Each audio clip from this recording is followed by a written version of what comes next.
तो अब तक के लेक्चर्स में हमने यूनिट 2 में देखा कि डिजिटल सिग्नल में अगर हमारा ऑडियो सिग्नल कन्वर्ट कर दिया जाता है तो उसको प्रोसेस करना आसान होता है, उसकी स्टोरेज आसान होती है, उसको आसानी से ट्रांसमिट किया जा सकता है।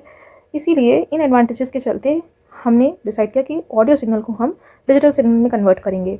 अब उसको कन्वर्ट करने के लिए क्या स्टेप्स थे, उसमें से हमने फर्स्ट 2 स्टेप्स देख लिए थे। पहला था सैम्पलिंग, सेकंड था क्वांटाइजेशन। क्वांटाइजेशन करने के बाद सिग्नल का हमें जो सिग्नल मिलता है वो वैल्यू एक्सेस पे भी डिस्क्रीट होता है और टाइम एक्सेस पे भी डिस्क्रीट होता है। अब इस सिग्नल को कैसे हम 0-1 के फॉर्म में भेज सकते हैं, क्योंकि क्वांटाइज होने के बाद भी जैसा कि हमने लास्ट लेक्चर में देखा था, जो सैम्पल की वैल्यूज़ आ रही हैं वो 1 वोल्ट, 3 वोल्ट, 5 वोल्ट और 7 वोल्ट आ रही हैं। ये डिस्क्रीट वैल्यूज़ तो हैं, पर ये डिजिटल फॉर्म में नहीं है, 0-1 के फॉर्म में नहीं है। तो इसको कैसे 0 और 1 के फॉर्म में कन्वर्ट कर सकते हैं, तो उसके लिए एनकोडर की हेल्प ली जाती है। और जो थर्ड स्टेप है डिजिटल ऑडियो प्रोसेस का, वो है एनकोडिंग। तो एनकोडिंग प्रोसेस में जो हमारा डिस्क्रीट टाइम और डिस्क्रीट वैल्यू सिग्नल है, यानी कि हमारा क्वांटाइज्ड सिग्नल, उसको बाइनरी फॉर्म में कन्वर्ट किया जाता है। बाइनरी फॉर्म मतलब 0 एंड 1 के फॉर्म में। तो ये करने के लिए क्या किया जाता है, हमारे पास जितने भी लेवल्स हैं उनको एक कोड दिया जाता है। जितने भी हमारे पास ये वोल्टेजेस हैं, quantisation voltages 1 volt, 3 volt, 5 volt, 7 volt, इन सबको एक कोड दे दिया जाता है, बाइनरी कोड, 0 और 1 से बना हुआ कोड। अब हमने डिजिटल इलेक्ट्रॉनिक्स में सेकेंड ईयर में पढ़ा है कि अगर हमारे पास एक बिट होती है 0 या 1, तो उसका इस्तेमाल करके हमारे पास 2 यूनिक पॉसिबल ऑप्शंस होते हैं, 0 और 1। एक वैल्यू को हम 0 दिखा सकते हैं, दूसरे को 1। अगर हमारे पास 2 बिट्स हैं तो क्या पॉसिबल कॉम्बिनेशन होती हैं, 2 0, 1 0 1 1, 1 1 1 0 या फिर 1 1। तो हमारे पास 4 पॉसिबल आउटकम्स होते हैं। 1 बिट के लिए 2 आउटकम्स पॉसिबल होते हैं और 2 बिट के लिए 4 आउटकम्स पॉसिबल होते हैं। मतलब कि जितनी भी बिट्स हैं 2 की पावर नंबर ऑफ बिट्स। तो ये फॉर्मूला होता है जिससे हमें पता चलता है कि हमें कितने लेवल्स को रिप्रेजेंट करने के लिए कितनी बिट्स चाहिए। माना कि हमारे पास अगर 4 लेवल हैं, L = 4 है, तो 4 को रिप्रेजेंट करने के लिए 2 की पावर n कितना होना चाहिए, n अगर हमारा 2 होगा तो हमारी ये इक्वेशन सेटिस्फाई हो जाएगी। तो मतलब 2 बिट का इस्तेमाल करके हम 4 लेवल्स को कोड कर सकते हैं। तो इसी तरीके से एनकोडर क्या करता है, हर एक लेवल को एक कोड देता है। तो जैसे हमारे पास ये वोल्टेजेस हैं, तो 1 को दे देता है वो 0 0, 3 को देता है 0 1, 5 को 1 0, 7 को 1 1। अब कोई भी जो हमारा सैम्पल्ड वोल्टेज था उसको रिप्रेजेंट करने के लिए हम ये क्वांटाइजेशन वोल्टेजेस का ना यूज़ करके इसके कोड का इस्तेमाल करेंगे। मतलब पहले अगर हम 1.8 वोल्ट को 1 वोल्ट राउंड ऑफ कर रहे थे, तो अब 1 वोल्ट ट्रांसमिट करने की जगह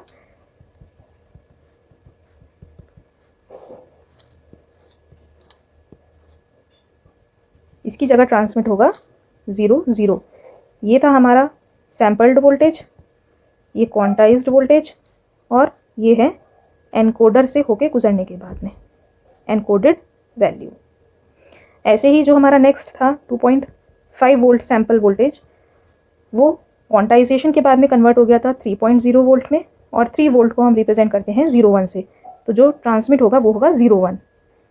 फिर इसी तरीके से नेक्स्ट वैल्यू थी हमारी 6.8 वोल्ट। 6.8 वोल्ट राउंड ऑफ होके 7 वोल्ट में कन्वर्ट हो गया था, 7 वोल्ट भेजा जाएगा 1 1 की तरह। अब ये तो हो गए बिट्स या binary code. Binary code form में आ गया है हमारा जो सैम्पल्ड वोल्टेजेस हैं जितनी भी। अब इन बाइनरी कोड्स को हम ट्रांसमिट कैसे करेंगे, तो ये जो बाइनरी कोड्स हैं इनको इलेक्ट्रिकल फॉर्म में कन्वर्ट किया जाता है। इसको इलेक्ट्रिकल फॉर्म में कन्वर्ट करने के लिए कई सारी कोडिंग टेक्निक्स होती हैं, जैसे कि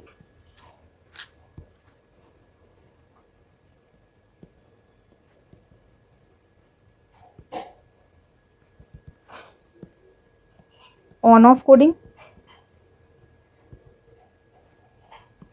पोलर कोडिंग,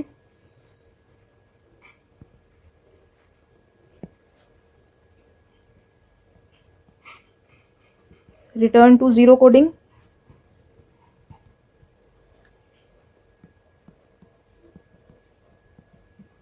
बाइपोलर कोडिंग,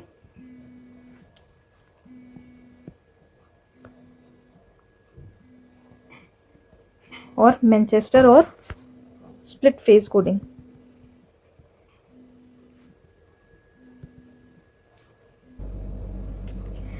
इन सब कोडिंग टेक्निक्स में क्या होता है, ये डिसाइड किया जाता है कि 1 को हम कितनी वोल्टेज से रिप्रेजेंट करेंगे उसको ट्रांसमिट करने के लिए, और 0 को कितनी वोल्टेज के सिग्नल से। तो पल्स फॉर्म में सिग्नल ट्रांसमिट किया जाता है। जैसे ऑन ऑफ कोडिंग में जब 1 भेजना होता है तो मैक्सिमम वोल्टेज भेजी जाती है 1 के लिए, पॉजिटिव वोल्टेज, और 0 जब ट्रांसमिट करना होता है तो कोई वोल्टेज नहीं भेजी जाती। पोलर कोडिंग में 1 के लिए पॉजिटिव वोल्टेज और 0 के लिए नेगेटिव वोल्टेज भेजी जाती है। तो जैसे कि अगर 1 0 ट्रांसमिट करना है ऑन ऑफ कोडिंग में तो वो ऐसे जाएगा, ये 1 के लिए, ये 0 के लिए। वहीं पे अगर पोलर कोडिंग में सेम सिग्नल को भेजना है तो 1 के लिए पॉजिटिव और 0 के लिए नेगेटिव, ये 1 और ये 0। इस तरीके से पल्स फॉर्म में 1 0 ट्रांसमिट होगा। रिटर्न टू ज़ीरो कोडिंग में 1 जो है वो आधे टाइम पीरियड के लिए पॉजिटिव पल्स जाती है, फिर वो वापस 0 पर आ जाता है, और 0 के लिए 0 वोल्ट ही भेजा जाता है।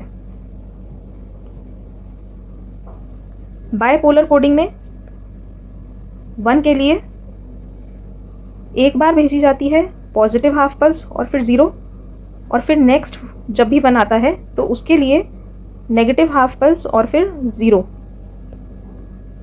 मतलब एक टाइम पीरियड के लिए। 0 के लिए कोई पल्स नहीं भेजी जाती, 0 वोल्ट रहता है। मैनचेस्टर या स्प्लिट फेज कोडिंग में 1 के लिए आधे टाइम पीरियड में पॉजिटिव और आधे में नेगेटिव भेजी जाती है पल्स, और 0 के लिए आधे में नेगेटिव और आधे में पॉजिटिव। तो ये हैं डिफरेंट कोडिंग टेक्निक्स जो कि सिग्नल वोल्टेजेस को, क्वांटाइजेशन वोल्टेजेस को एनकोड करने के बाद कैसे उन्हें पल्स फॉर्म में ट्रांसमिट करना है वो डिसाइड करती है। तो इसी के साथ हमारा डिजिटल ऑडियो प्रोसेस ख़त्म होता है। 3 स्टेप्स होते हैं इसमें, sampling, quantization and then encoding. Next है हमारा time compression and time expansion, जो हम नेक्स्ट लेक्चर में देखेंगे।